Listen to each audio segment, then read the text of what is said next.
Alright, what is up, everybody? We are back with another edition of Everyday Hoops. Hope you guys are having a good one. The Thunder absolutely dominate the Timberwolves in Game 5 to win the Western Conference Finals series in 5 games, and they're moving on to the NBA Finals. We'll talk about it here in today's video. Thank you guys for the views on the videos and the shorts recently. I really appreciate it. If you do like the content around here, consider subscribing, liking, turn notifications to all stuff like that. I really appreciate it. It really does that a lot. We're on the road to 1,000 subscribers and closer as days go on. So all support around the channel will be very much appreciated. I'll look to my Twitter and all that stuff down in the description below. And yeah, don't waste any more of your time. Let's get right to it. So the Thunder end up absolutely dominating Minnesota here in Game 5, a 30-point win. And they're moving on to the NBA Finals. They beat Minnesota in 5 games. And yeah, I mean, this was kind of inevitable after you watch the first 2 games of the series and you're kind of like, yep, this series is over. And there's not really much to talk about in terms of the game like that happened today. OKC came out, they won by 30. I mean, they absolutely dominated this game. All in all, Minnesota kind of you saw it from the very get-go. They kind of like they didn't want to be here. Minnesota kind of knew what the writing on the wall was, and they kind of just were here just because it had to be here. Like, you saw the body language early on. There's a lot of just sulking, a lot of arms up, a lot of not running back on defense, bad turnovers. And obviously, good credit OKC. OKC came out right away and just punched him in the face from minute 1 and just said, no, we're not allowing it. Even though they'd had a bad shooting start to this game, the defense, once again, absolutely dominated. Alex Caruso and Casey Wallace off the bench were just amazing. Shea had another amazing game. J-Dub and Chet, the big three, were doing their thing. And yeah, OKC just kind of walking through this game, a 30-point win, and now they're heading to the NBA Finals, which seemed inevitable. They have been the best team in the league all season, 68 wins, the best defense in the league all season, the MVP. They have it all, and there's been a lot of people coming into this playoff run before the playoffs even started. There's a lot of people. It was more of the mainstream ESPNs and media stuff being like, "It's okay. This young OKC team, are they ready yet?"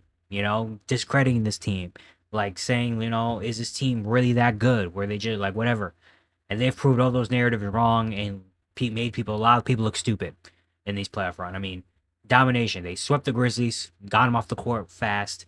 They win this series. The Denver series took to 7, which honestly, now looking at it, makes you respect Denver a whole lot more, because how Denver was able to take this team to 7 games is insane.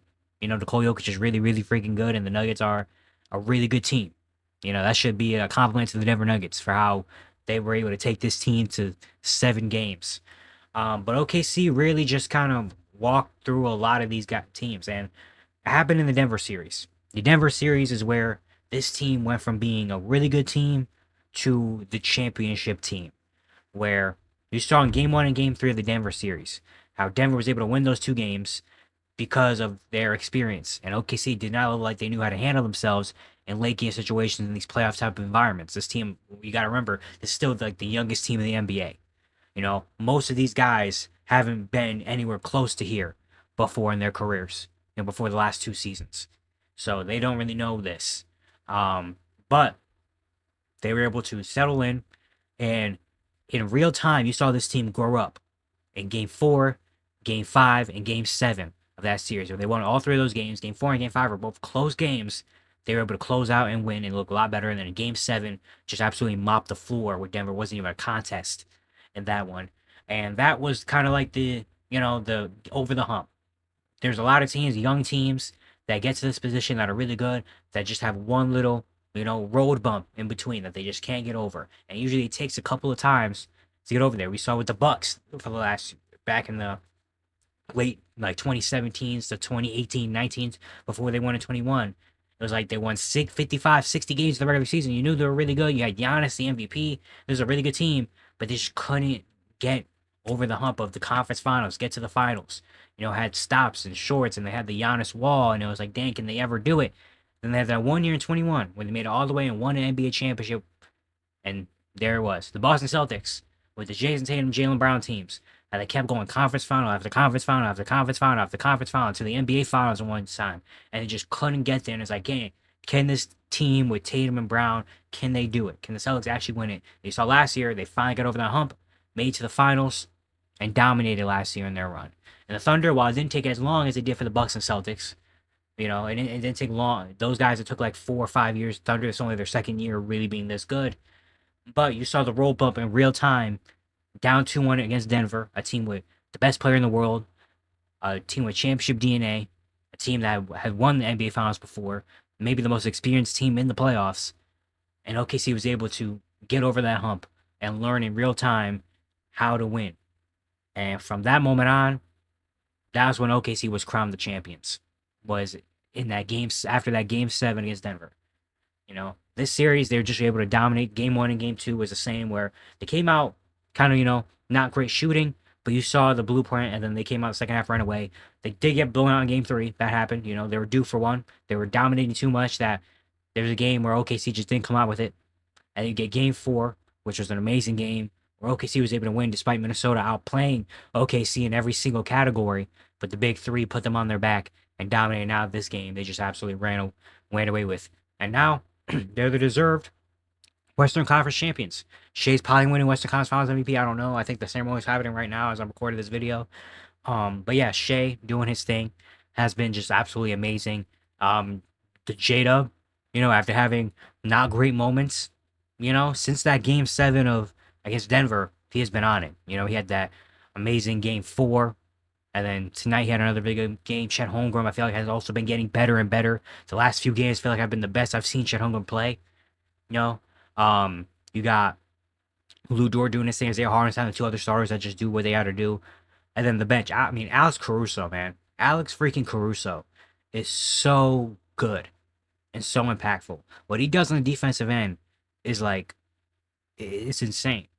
The way he's been able to guard anybody, the way he's been able to get steals, the way he's been able to change games and go on runs on the defense. I don't think I've seen, I don't know when's the last time I've seen someone be able to, make a run on the defense end. Usually a run is like offense, someone gets hot from the offensive end. I don't think I've ever seen anyone get hot on the defensive end. He gets hot and gets a couple of steals and turnovers, and that charges up the team. And then also Cason Wallace. We always talk about Caruso. Cason Wallace is just as crazy and just as important. And it's a second year. He's probably 21 years old. If even he might still be 20. I don't know. He's super young, and the way he's been able to impact the defensive end tonight, he was so good. I mean, he only had 7 points tonight, but I swear it felt like a lot more than that. He was just the way he was able to get under the Timberwolves skin, against Julius Randle and Anthony Edwards, the way he was able to dominate the defensive end, get out in transition, hit timely shots, hit that one big 3 at the end of the first quarter. That kind of was we can finally hit shot, because OKC had a bad shooting first quarter, even though they were up 23-7. Case Wallace was able to do it. And then you get guys the other Jalen Williams. Wasn't really a big factor in this series, but we saw in the Denver series, he come in and give some minutes. Kenrich Williams was not a factor at all. He came into this series, did his thing. Aaron Wiggins, when he gets his minutes, Isaiah Joe, you saw on this team. They have so many great players. Their defense is unlike anything we've really seen. A team that is just chaotic, but a chaotic that works. A chaotic that is all, they're all on one string, and they all know how to force turnovers and be able to get out and score off your turnovers and force you into making you look bad. Did you see how they made Minnesota look in this series, especially in this game? This did not look like an NBA team. The Thunder made this look like a high school JV team. The way that Minnesota was just turning the ball over and just it's insane. And yeah, so they're deservedly here holding up the Western Conference Championship trophy, and probably in about a week and a half-ish time, we'll be holding up the NBA trophy, because I believe they are going to be the NBA champions no matter who comes out of the Eastern Conference, no matter what happens. It just has to be. I think I said after game 1 or game 2 of this series, they're going to be the NBA champions. I don't see the Pacers or the Knicks being able to stop what OKC does.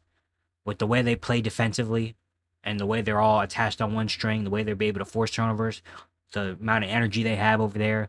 Shai Gilgeous-Alexander is playing like the best player, maybe the best player in the world right now. What he's doing, you can't really guard him, because he's scoring all 3 levels. He can get to the free throw line. He's been facilitating and passing the ball very, very well in this playoff run as well, especially in this series. He's had some great games like that.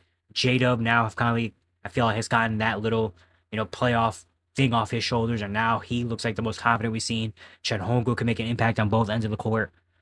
They got other guys, Lou Dort, Isaiah Hartenstein, Caruso, Case and Wallace, that tag team off the bench is just insane. Then you have, guys like you have a guy like Kenrich Williams that could just come in and give you some good minutes just because. You have Isaiah Joe could come in and could hit 4 threes in a game just because. Aaron Wiggins could come off the bench and make a big impact just because.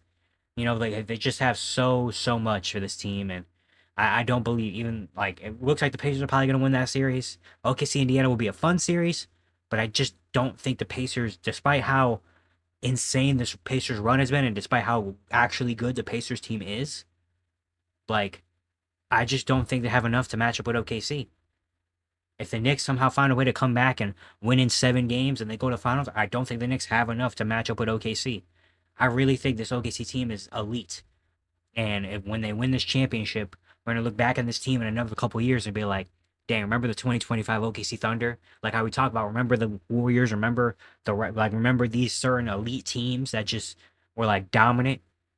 People are going to be like, you remember the 2025 OKC Thunder? Like with that defense they had, with Shea won MVP, when they just ran through everybody. Like, it's just insane, For the Timberwolves, a really tough way to end the season after a really fun playoff run.